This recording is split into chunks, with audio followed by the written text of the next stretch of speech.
Cool. All right, how was that for you guys? Great. Was it awkward a bit? Okay, cool. I noticed you guys were laughing. I think me and Sophie, we can't just sit and breathe. We have to talk in that breathing. So we're not the people that can just sit, look at each other and breathe. We can match our breathing if we're talking and laughing. Yeah. Even when we shared the same room, we were either talking to each other or asleep. There was no like awkward silence. So here's the interesting thing. One, there's two ways of looking at that. One, you guys are friends, so you're like chatting and stuff like this. But two, laughing is matching too. Laughing is a huge, easy way to connect. When I was going through my higher level hypnosis training, so I had like a base level and then like a higher level. There's this girl, Stephanie Tren, fantastic. I love this girl. She's super cool.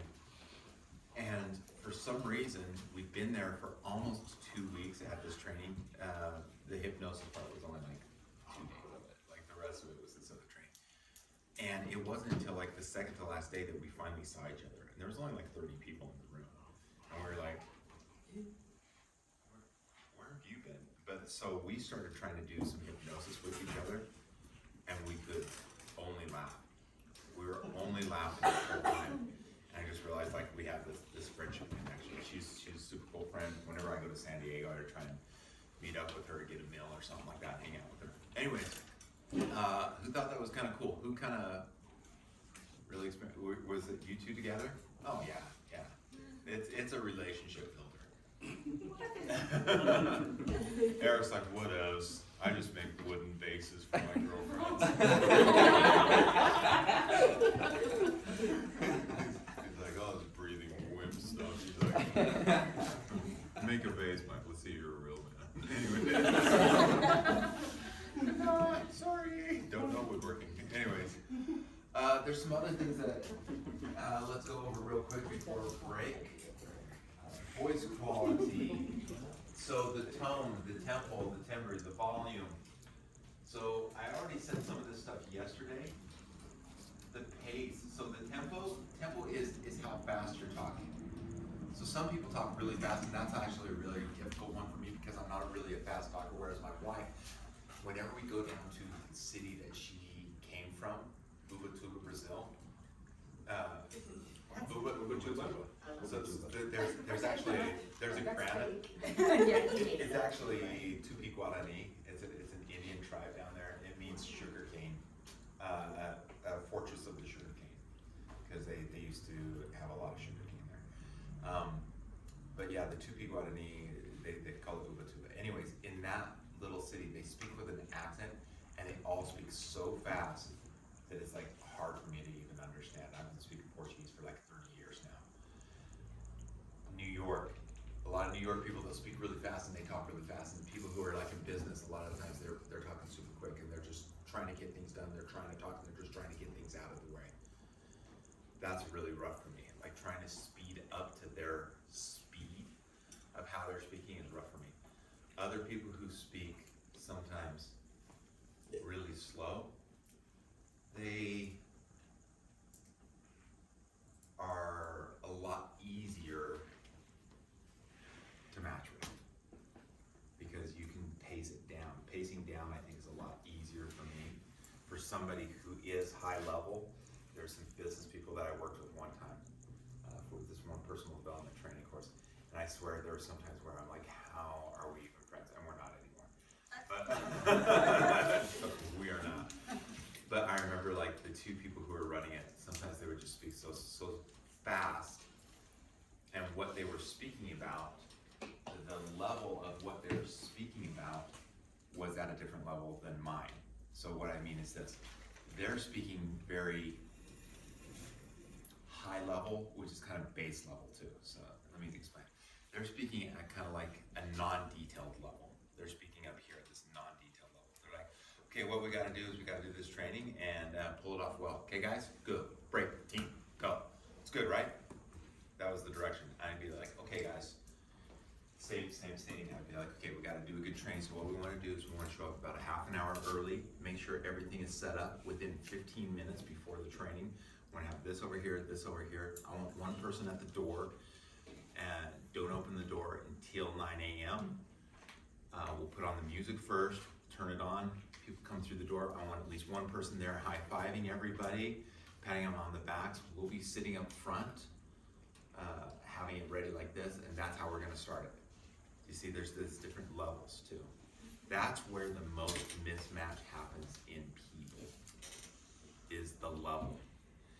If you have somebody who tells you all the time, just get to the point. Yeah.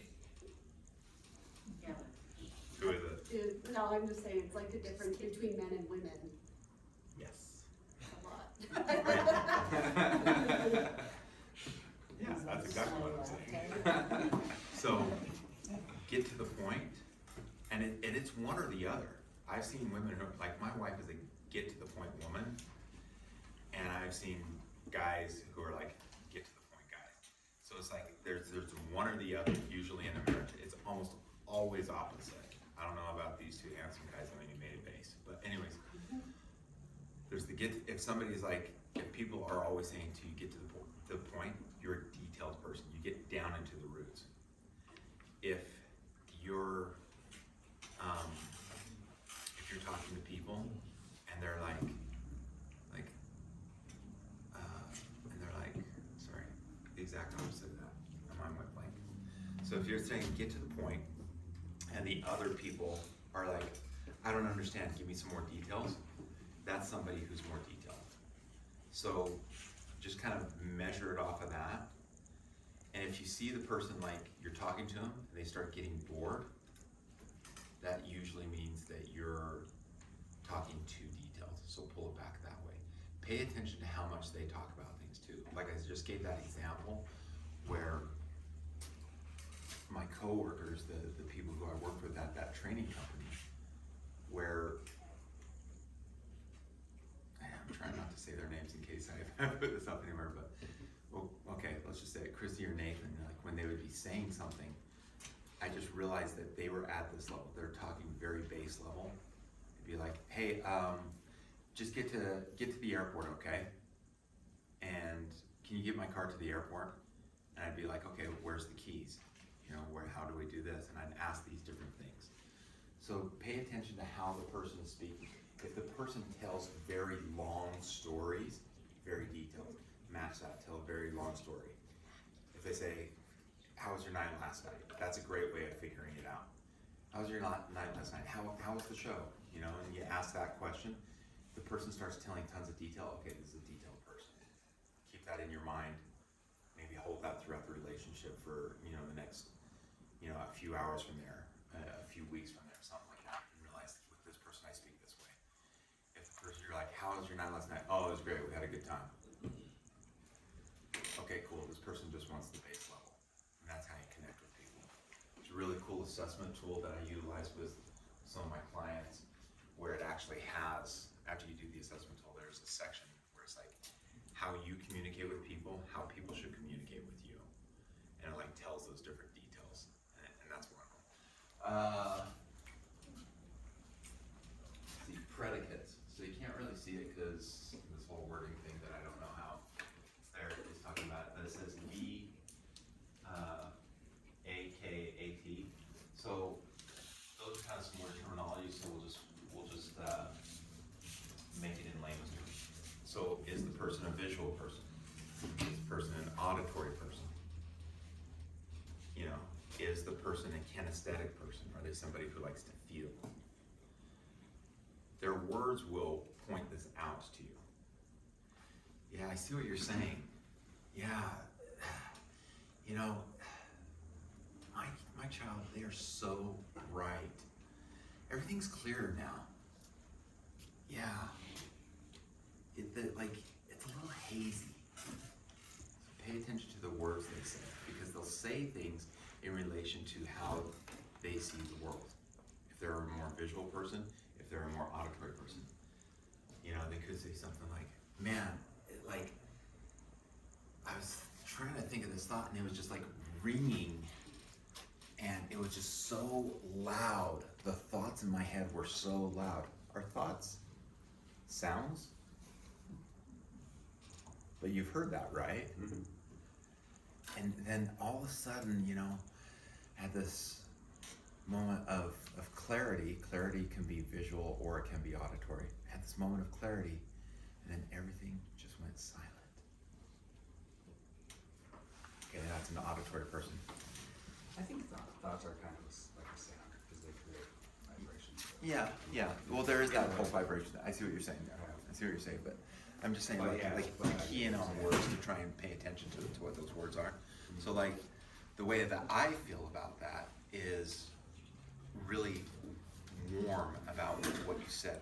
I'm very, it makes me feel just all soft. So feeling, right? So you catch in on these different words. Oh man, that was really rough. It was so rough last night. So pay attention to like the words that they use. And then maybe if you have somebody who's saying something more visual, you start to realize they're more visual. When you're explaining things, you're gonna wanna say things back to them. Man, there's just so many colors when you're talking about the story. Talk about what it looks like. If the person's more auditory, talk about how it sounds and adjust in that way. These take more practice. These are things that you have to practice outside of here over time.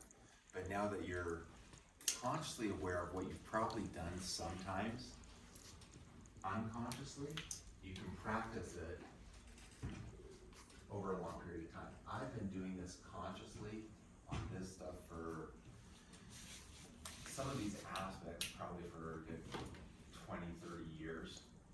Some of the more nuanced parts of it, it's probably about 7 or so. Key words. So you'll hear somebody just say some keyword. Interesting. So Marco taught me a handshake, right? And it was potato. Here, let's just do it real quick. Do you guys know the Idaho handshake? No, yeah. Potato, fries, and a shake on the side. So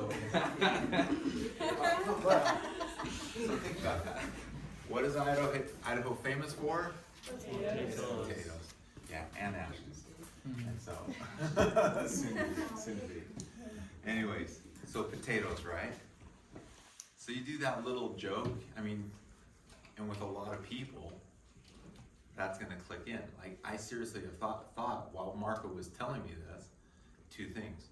Okay, if I meet up with Marco a year from now, and I can remember that, it's gonna put a smile on his face, guaranteed.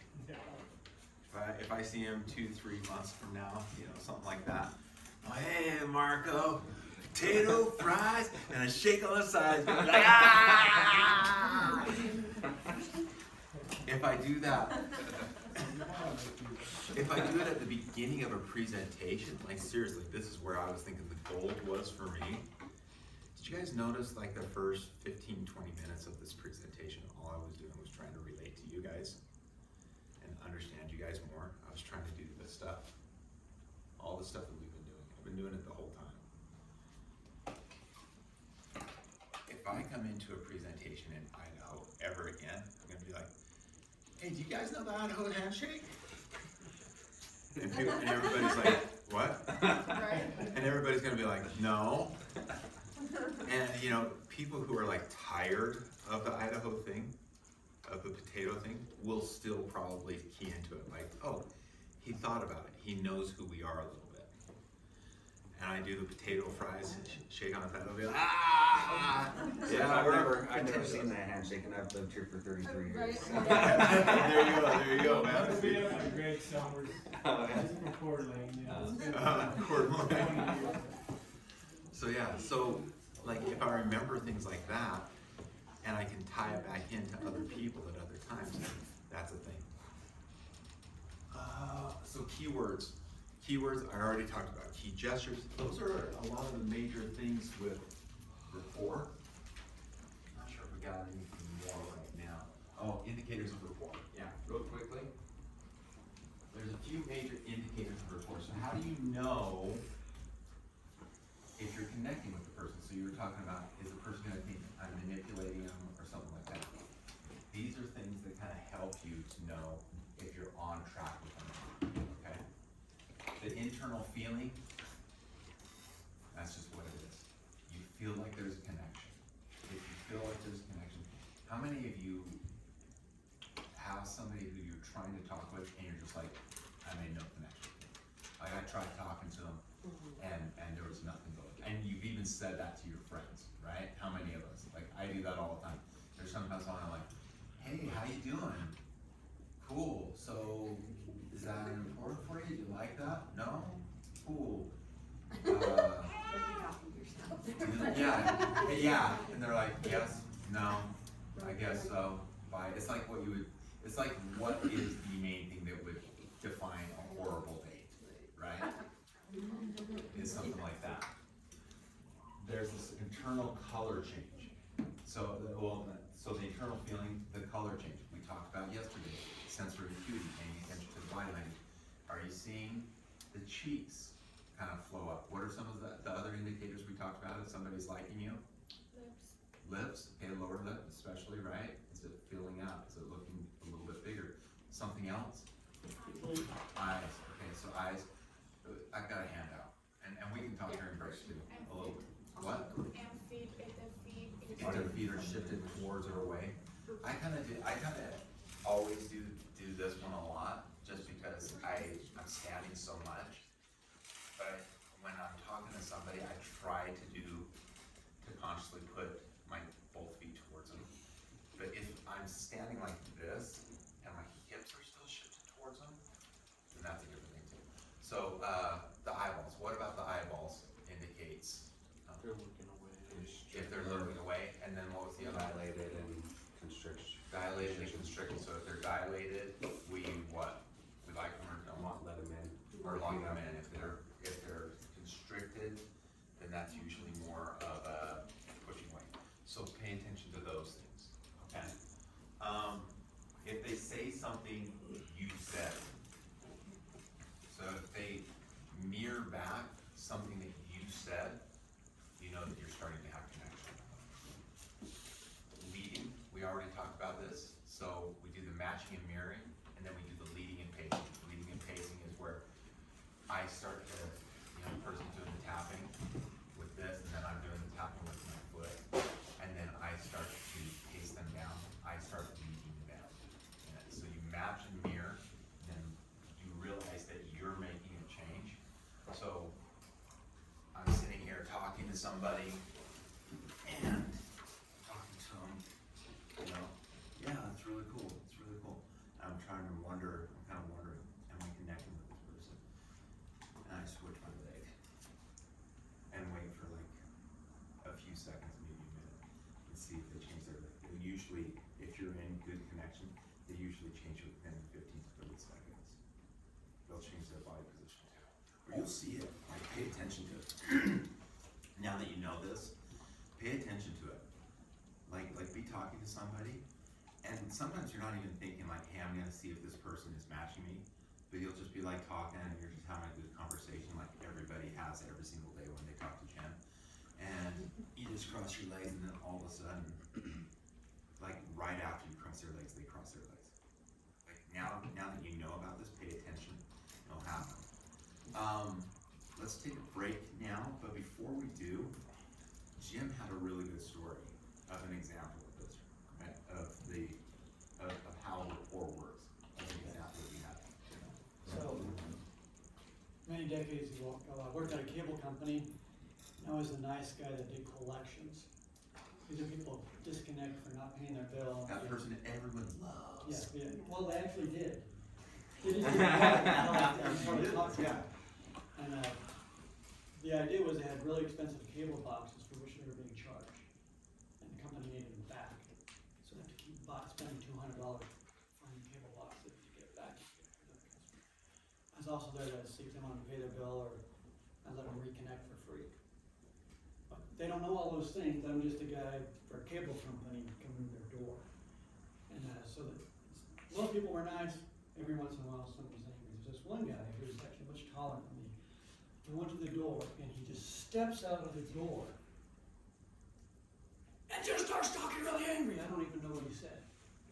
And immediately I just went, I know you're really angry, but I'm just here to help you out. So how about we just take it down a little bit. I can tell you I'm here to help you. He takes it down, goes, okay, and he lets me in the door, and we're best friends in 15 seconds.